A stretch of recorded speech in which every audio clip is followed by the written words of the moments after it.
Hello, this is listening defined. Found a definition. The definition is described as in face-to-face interaction, listening entails complex interpretive processes. An intricate web of situational variables interact to determine what meanings are derived in conversation. This is how Meskel describes listening, and I think it was a great definition. Listening entails more than just paying attention to what someone is saying, but actually interpreting their words and putting them in complex situations.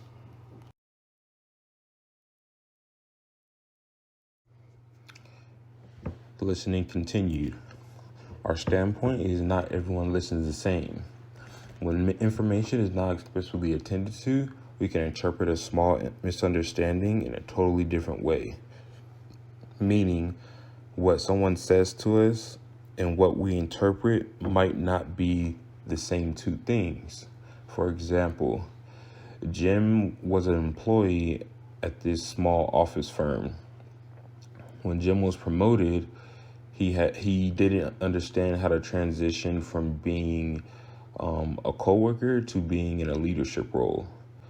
So when his employees had questions, concerns, or feelings about a certain situation, Jim didn't have the proper listening skills to interpret how to handle everyday situations in the workplace. Another example, listening is not given the recognition it deserves, but it is the language skill most used in everyday life. Not many people understand that listening is more than hearing with your ears, but it's also hearing with your mind. So when you're an attentive listener, you're listening to how someone feels, what someone is going through, and offering great feedback advice. In our readings and throughout the term, me and Heather both agreed that listening is the most important basic communication skill. Here, we are going to discuss mindless listening and mindful listening. Both are essential to either the failure or success of effective listening. Merriam-Webster's dictionary defines mindless as a lack of mind or consciousness, and defines listening as the ability to hear what someone has said and understand that it is serious, important, or true. So essentially, when a person lacks consciousness when a person is speaking to them, they do not have the ability to decipher what information is serious, important, and or true. Therefore, will not be able to appropriately respond, leaving the speaker feeling disrespected or undervalued. According to Mindful Magazine, mindful listening is a way of listening without judgment, criticism, or interruption, all while being aware of our personal thoughts and reactions that may possibly inhibit the speaker from being able to freely and openly communicate with us effectively. We will speak more about tips to help you become a mindful listener and things that hold us back from being effective listeners in the upcoming slides. According to Lookout Magazine and Heart Matters Magazine, here are some skills and tips that will improve effective listening habits. 1. Focus. Face the speaker and eliminate distractions, for example, moving to an isolated area and putting your phone on Do Not Disturb. 2. Silently listening. Do not interrupt the speaker when they are speaking or interject with your own thoughts. This is their time. 3. Listen to nonverbal cues. Pay attention to their facial expressions, their tone, gestures, and posture. What are they saying to you? They are equally as important as what they are speaking. 4. Ask questions.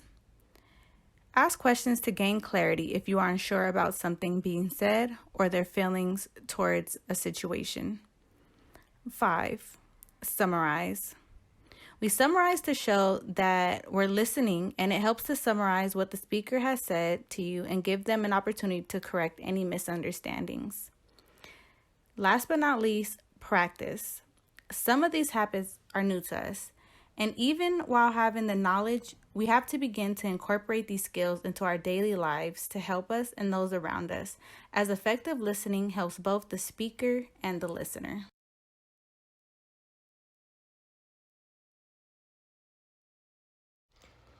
Next, we cover barriers to effective listening. We can start with selective listening.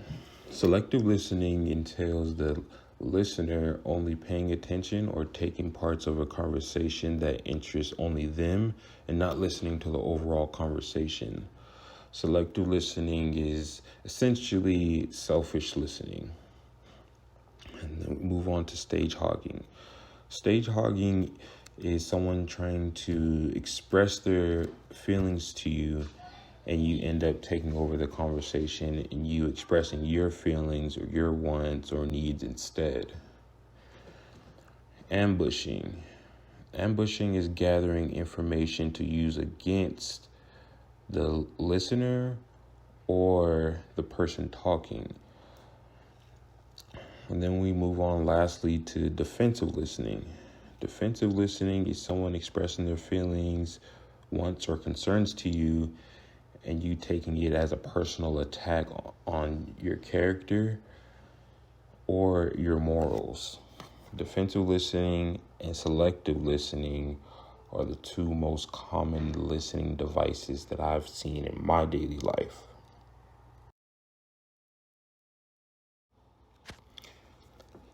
Here's just another slide of the previous barriers to effective listening continued.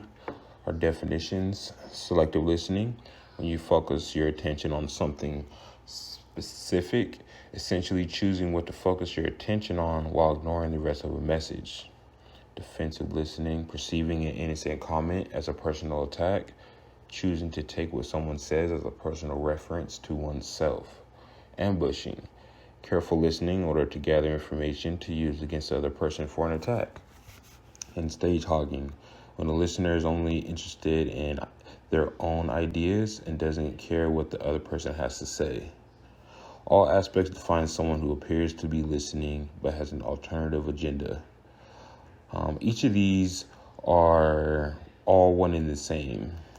Selective listening can be interpreted also as defensive listening, because when you're a defensive listener, you're going to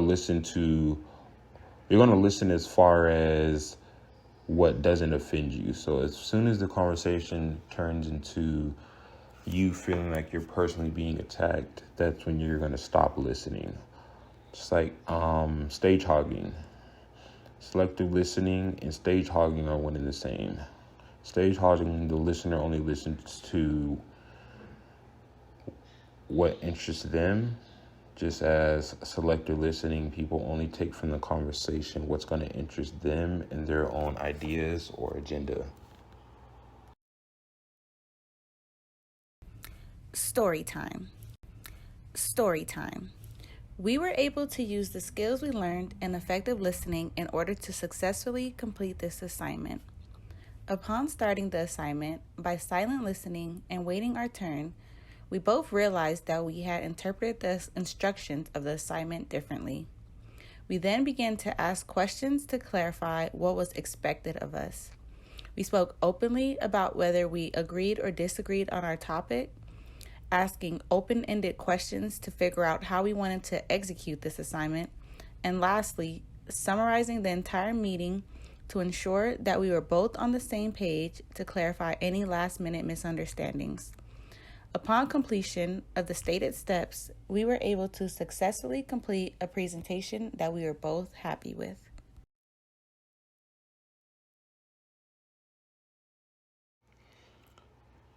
Lastly, we cover compare and contrast. All sources obtained supported the other, we found, but some focused on the definition of listening while others focused on the science and meaning of what listening is and how it benefits us. Listening, as Meskel described it, compared to how Miller explains it, was complex versus simple.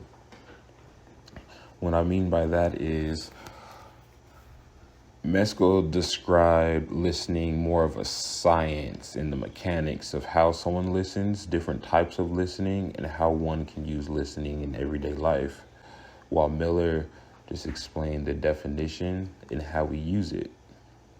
Meskel also touched on the technical side of listening and the different variations that people use to listen to others, which I just explained in the previous writing. Miller described listening as a language that must be developed and practiced throughout one's life, which I also explained. One is more complex, and one breaks it down in its most simplest terms.